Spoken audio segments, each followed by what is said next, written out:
Hello, നമുക്കിന്ന് ഒരു അടിപൊളി ചിക്കി പൊരിച്ച ചിക്കൻ ഉണ്ടാക്കിയാലോ? നല്ല അടിപൊളിയായിട്ട് കേട്ടോ ഇത് ചോറിന് മാത്രമല്ല കേട്ടോ, ഈ ടച്ചിങ്സ് ഉപയോഗിക്കുന്ന ആൾക്കാരല്ലേ അവർക്കും നല്ല കിടുവായിട്ട് കേട്ടോ ഇത്.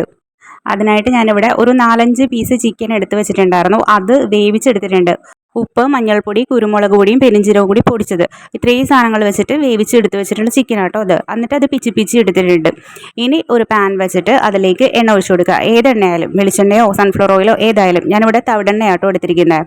ഇനി എണ്ണ ചൂടായി വരുമ്പോൾ അതിലേക്ക് ഒരു 2 കറിവേപ്പില ചേർക്കുക, ഒരു പച്ചമുളക് ചേർക്കുന്നുണ്ട്, പിന്നെ ഒരു 2 ചെറിയ സവാള എടുത്തിട്ട് അരിഞ്ഞെടുത്തിട്ടുണ്ട്, ചെറുതായിട്ട് അരിഞ്ഞെടുത്തിട്ടുണ്ട്. ഉള്ളി ചേർക്കുന്നവർക്ക് ഉള്ളി ചേർക്കുക കേട്ടോ.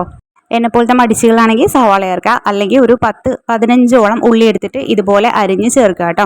ഇനി ഇത് നന്നായിട്ട് വഴറ്റണം കേട്ടോ. സവാളയൊക്കെ നന്നായിട്ട് മൊരിഞ്ഞ് വരണം നമുക്ക്. ഇതുണ്ടല്ലോ, ഞാൻ എപ്പോഴും ചിക്കൻ വാങ്ങുമ്പോൾ കുറച്ച് ചിക്കൻ എടുത്ത് മാറ്റി വെക്കും. അതായത് ഒരു 3-4 പീസ് എടുത്ത് മാറ്റി വെക്കും, എന്തെങ്കിലും സ്നാക്സ് ഉണ്ടാക്കാമെന്ന് വിചാരിച്ചിട്ട്. പക്ഷേ അത് ഉണ്ടാക്കാൻ പറ്റുവാറുമില്ല. അപ്പോൾ അങ്ങനെ വരുമ്പോഴത്തേക്കും എല്ലാവരും വീട്ടിലുള്ളപ്പോൾ ഇതുപോലെ ചെയ്തെടുക്കും കേട്ടോ. അപ്പോൾ 2 പേർക്ക് കഴിക്കുന്നതിന് പകരം നമുക്ക് 5 പേർക്കെങ്കിലും കഴിക്കാം. അങ്ങനെ ചെയ്തു തുടങ്ങിയ ഒരു റെസിപ്പി ആട്ടോ ഇത്. പിന്നെ ഇതിലേക്ക് ഞാൻ സവാളയ്ക്ക് ഉപ്പ് ചേർക്കണില്ല കേട്ടോ, കാരണം ചിക്കൻ ഉപ്പിട്ട് വേവിക്കുന്നതുകൊണ്ട് സവാളയ്ക്ക് ഞാൻ ഉപ്പ് ചേർക്കാറില്ല. കുറച്ച് ടൈം എടുക്കും കേട്ടോ ഇത് ചെയ്ത് വരാനായിട്ട്. ഒരു മീഡിയം ഫ്ലെയിമിൽ വെച്ചിട്ട് സവാള മുരിച്ചെടുക്കാൻ നോക്കാം.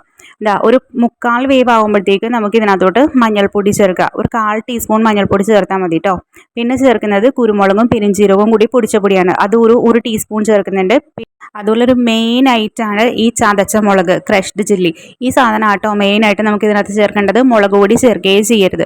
പിന്നെ എരിവ് വെക്കാൻ നമ്മളുടെ ഇഷ്ടാനുസരണം എടുക്കുക. പിള്ളേർക്ക് കൊടുക്കുകയാണെങ്കിൽ എരിവ് കൂടാതെ നോക്കുക കേട്ടോ.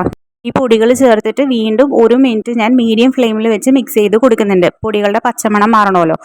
ഇനി നമുക്കിതിലേക്ക് ചിക്കൻ ചേർത്ത് കൊടുക്കാം കേട്ടോ. എന്നിട്ട് നന്നായിട്ട് കൈ എടുക്കാതെ തന്നെ ഇങ്ങനെ മിക്സ് ചെയ്തുകൊണ്ടേ ഇരിക്കുക, ഇങ്ങനെ ഇളക്കി കൊണ്ടേ ഇരിക്കുക കേട്ടോ. അതായത് മീഡിയം ഫ്ലെയിമിൽ വയ്ക്കാം, ഹൈ ഫ്ലെയിമിൽ വയ്ക്കാം, പിന്നെ മീഡിയം ഫ്ലെയിമിൽ, ഹൈ ഫ്ലെയിമിൽ, അങ്ങനെ മാറി ചെയ്തുകൊണ്ടിരിക്കുക. ഇതൊരു ബ്രൗൺ കളറാകും അതുവരെ നമ്മൾ ചെയ്യണം കേട്ടോ. പിന്നെ ഇതിലേക്ക് മസാലപ്പൊടി, ഇത് ഓപ്ഷണലാണ്, വേണമെങ്കിൽ മാത്രം ഇട്ടാൽ മതി. ഒരു ഫ്ലേവറിന് വേണ്ടി ഒരു 1/4 ടീസ്പൂൺ ഞാൻ ചേർക്കുന്നുണ്ട്, അത്രയേ ഉള്ളൂ. അപ്പോൾ അതും കൂടി ചേർത്തിട്ട് വീണ്ടും ഞാനിങ്ങനെ ചെയ്യുന്നുണ്ട്. ഒരു 6 മിനിറ്റ് ഞാനിത് മിക്സ് ചെയ്തുകൊണ്ടേയിരുന്നു. ഇപ്പം ഞാൻ ഫ്ലെയിം ഓഫ് ചെയ്തിട്ടുണ്ട്. കണ്ടോ, നല്ല അടിപൊളി ചിക്കൻ ചിക്കി പൊരിച്ചത് റെഡി ആയിട്ടുണ്ട് കേട്ടോ. അപ്പോൾ എല്ലാവരും ഇത് ചെയ്ത് നോക്കുക, ഒരു മസ്റ്റ് ട്രൈ ആയിട്ടോ കേട്ടോ. താങ്ക്